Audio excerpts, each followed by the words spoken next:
Fala galera, hoje a gente vai falar de 1 Pedro capítulo 3. Eu sou André Maldonado e esse é o canal do JC na Veia.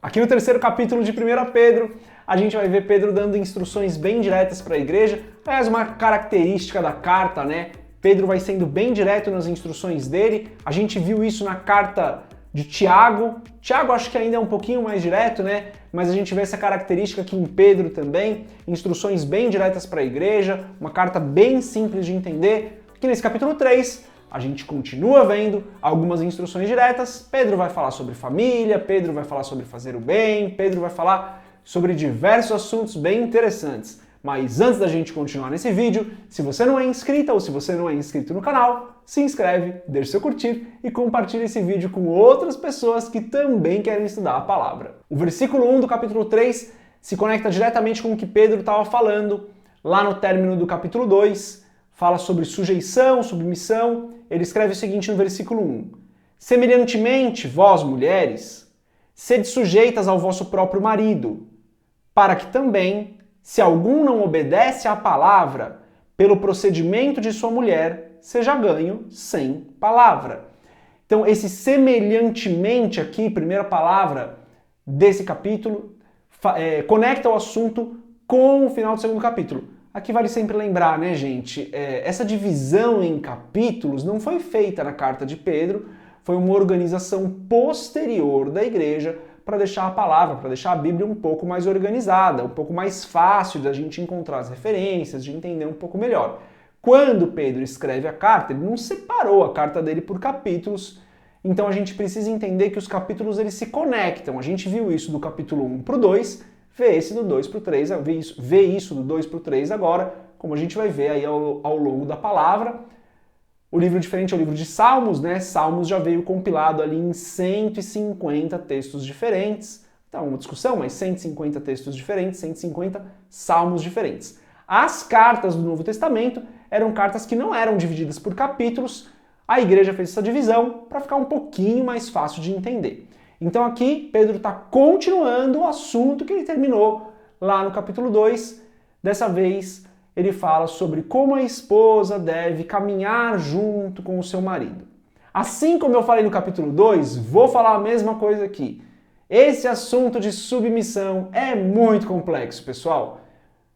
As pessoas têm uma opinião forte em relação a isso. Eu prefiro não entrar nesse assunto. Prefiro que você medite sobre essa palavra, reflita juntamente com o Espírito Santo em oração o que significa isso no seu contexto. Tem alguns contextos que vai ser uma coisa, tem outros contextos que vai ser outra. Isso tem diferenças culturais também. Inclusive dentro do próprio Brasil a gente vai encontrar diferenças culturais no relacionamento esposo-esposa, como isso acontece.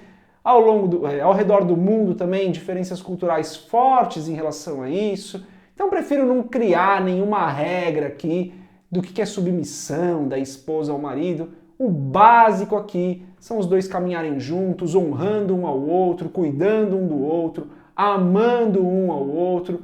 Isso é o que importa. O que Pedro fala é que se alguma mulher casada cristã com um marido não cristão, ela pode ganhá-lo para Cristo apenas com as suas atitudes, apenas amando o seu marido, mesmo sem necessidade de palavras.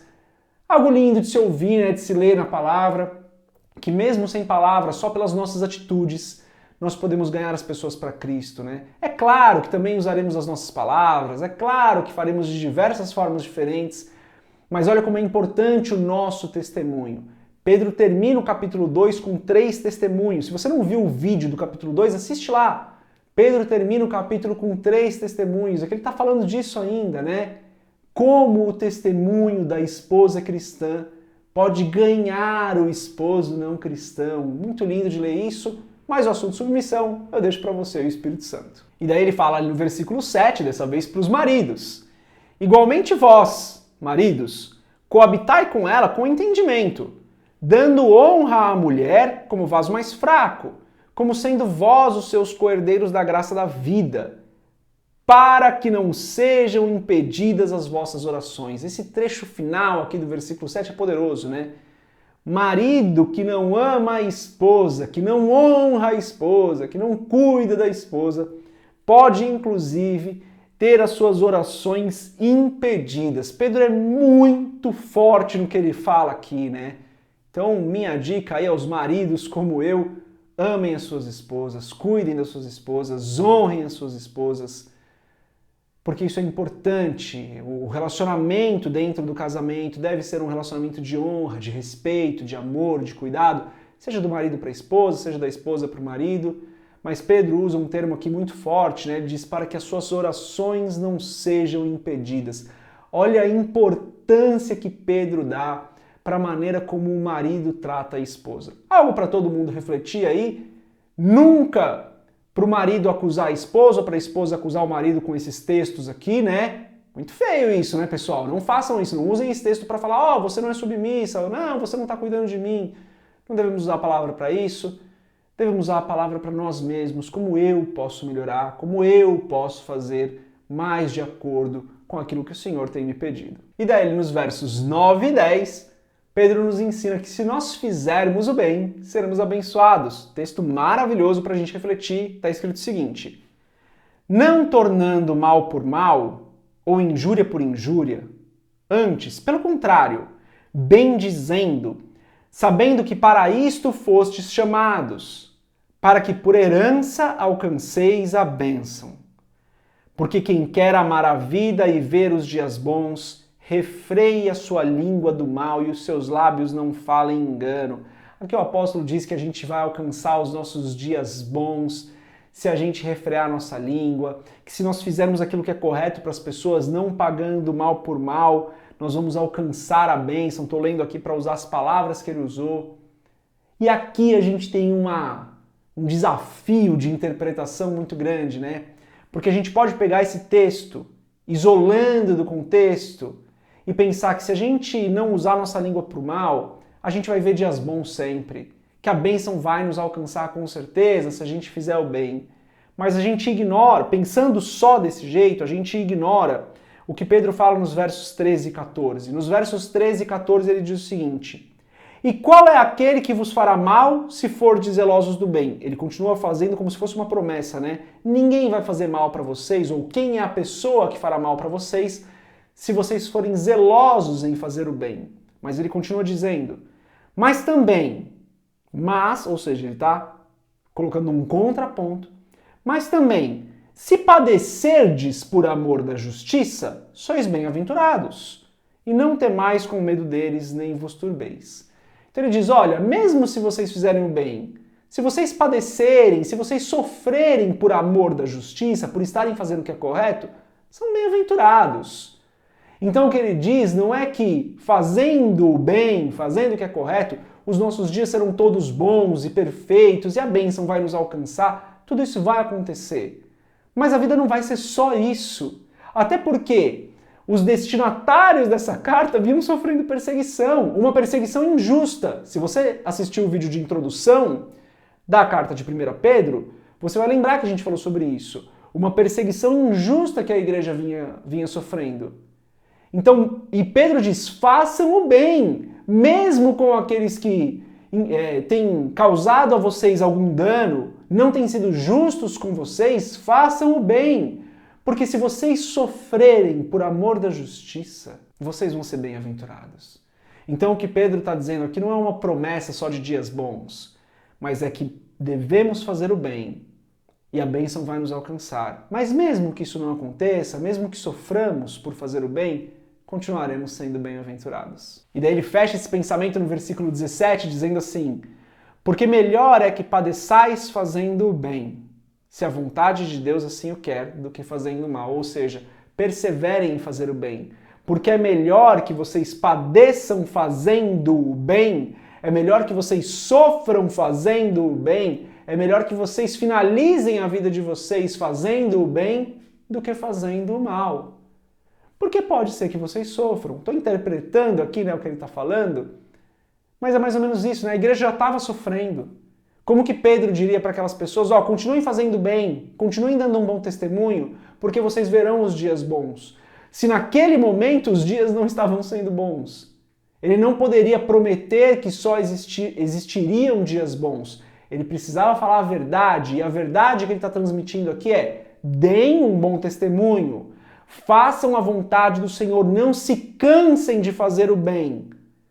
Porque sim, vocês terão dias bons no futuro. Mas mesmo que vocês padeçam, mesmo que vocês sofram, serão bem-aventurados, porque é melhor que vocês sofram fazendo o bem do que fazendo o mal. Que lição para as nossas vidas, né, pessoal?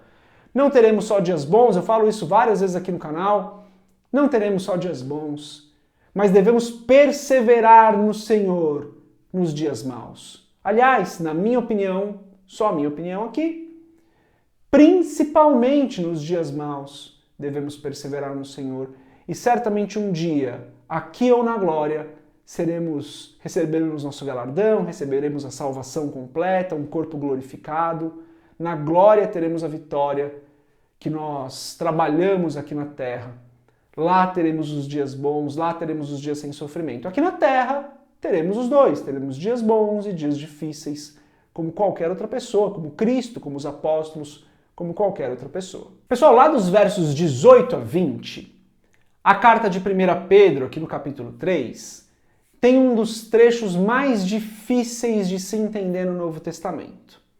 É realmente bem complicado tentar compreender o que Pedro está falando sobre Cristo e como ele ministrou para os espíritos.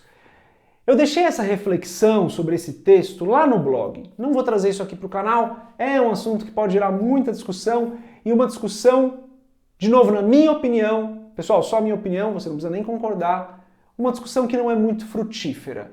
É mais importante que a gente se apegue ao que a gente viu até aqui, do que a gente entenda profundamente os versos 18 a 20. Mas deixei lá no blog, o link está aqui na descrição do vídeo. Se você quiser, vai lá. Recomendo que você vá lá, inclusive, tem os desafios do capítulo, tem um monte de coisa legal lá no blog. Deixei a reflexão sobre os versos 18 a 20 lá, para você meditar, entender um pouco mais o que outros teólogos falam, o que a comunidade teológica pensa no geral em relação a esses versos 18 a 20. Só não vou trazer aqui para o canal. Então, mais um capítulo maravilhoso, né, gente? Mais um capítulo cheio de pérolas de sabedoria aí, para a gente meditar bastante, para a gente refletir, para a gente trazer um pouco de realidade para aquilo que a gente aprende, aplicação prática para as nossas vidas. Espero que você tenha gostado desse capítulo tanto quanto eu gostei, mais do que eu gostei. Um capítulo realmente cheio de verdades para as nossas vidas. Eu tenho terminado esses vídeos aqui de reflexões bíblicas com uma oração, então se você quiser, se você puder, curve sua cabeça, feche seus olhos e ore comigo. Pai, em nome de Jesus, eu te agradeço pela tua bondade, eu te agradeço pela tua graça, eu te agradeço pelo teu amor, eu te agradeço porque o Senhor nos deu uma nova vida. Nós que não merecíamos, nós que não fizemos nada de bom nas nossas vidas para merecer essa nova vida que o Senhor está nos dando, recebemos pela tua graça a regeneração. Como aprendemos com Pedro nessa carta, fomos tirados de uma vida cheia de pecados, de uma vida cheia de erros, para uma nova vida diante da tua presença, cumprindo o teu propósito. Peço em nome de Jesus, Pai, aos casados, que o Senhor nos abençoe, que o Senhor continue nos protegendo e cuidando de nós, para que nós amemos aos nossos esposos, as esposas amem os esposos amem as esposas, honrem um ao outro, cuidem um do outro, amem um ao outro como o Senhor deseja, como o Senhor planejou, para que como casais cumpramos o nosso propósito em Ti, Senhor. Oro para que o Senhor continue abençoando o estudo de cada pessoa que está lendo a palavra, que está vendo os vídeos aqui, que o Teu Espírito Santo continue falando com cada um de nós que estamos estudando a palavra, Pai. Que a Tua bênção esteja sobre as nossas vidas, que a Tua graça esteja sobre as nossas vidas, que o Teu cuidado continue conosco, em nome de Jesus. E se você concorda com essa oração, você diz amém. Galera, acredito que agora estão aparecendo outros 2 vídeos aqui para você assistir. Se você quiser continuar estudando um pouquinho mais a palavra, clique em um desses 2 vídeos. Deus abençoe a sua vida. Paz.